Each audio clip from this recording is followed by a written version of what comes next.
All right, it's totally confession time.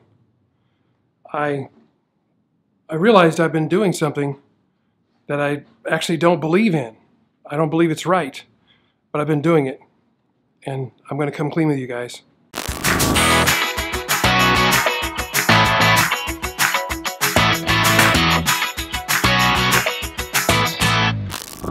Just yesterday, I was engaged in this behavior.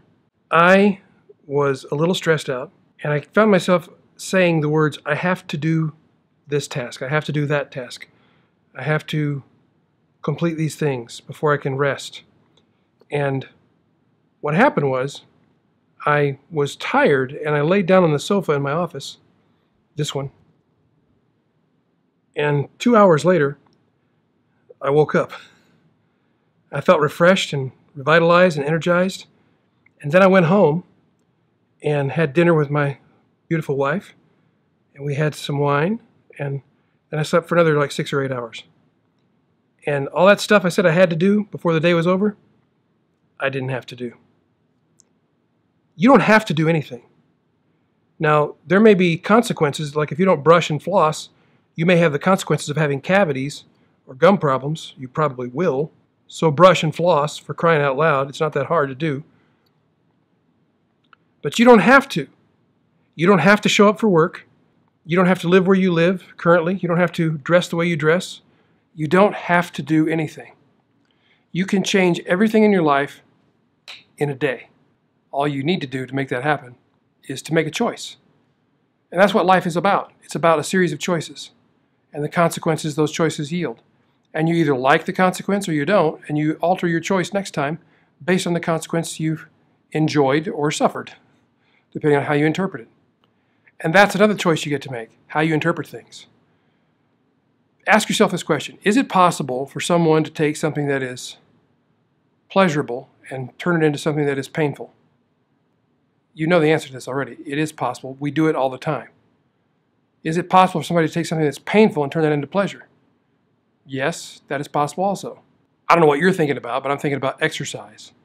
So it's painful, it's not comfortable, but it has a pleasurable outcome. And so eventually, if you do it long enough, you come to associate the pleasurable outcome with the process itself. And suddenly, the thing that used to be painful, the exercise, becomes pleasurable in and of itself because of the anticipation of how good you're going to feel after you finish. So you can take an experience that is painful and make it pleasurable. People do it all the time. And you can also do the opposite. People do that all the time as well. So you get to choose what you do. You don't have to do anything. And you get to choose how you interpret the feelings you have about the things that you do or experience. So here's my premise. Because of these things, you have total choice about the quality of your life. I know things happen to you that you can't control. I know things happen to you that you wouldn't choose. I get that. But what you do in response to those things that happen is totally up to you. You don't have to do anything. You get to choose what to do. And how you choose to interpret what happens to you is also totally up to you. So you can choose a quality, joyous, abundant life, or you can choose a low quality, painful, grinding, poverty-stricken life, regardless of the circumstances you find yourself in. Which will you choose? I know what I'm choosing. I don't have to do anything. I get to do the stuff I do. And I don't have to feel a certain way. I get to feel happiness and joy all the time. I'm willing to feel joy all the time in my life, regardless of my circumstances. How about you? Subscribe, click that bell, get notified when I make a new video.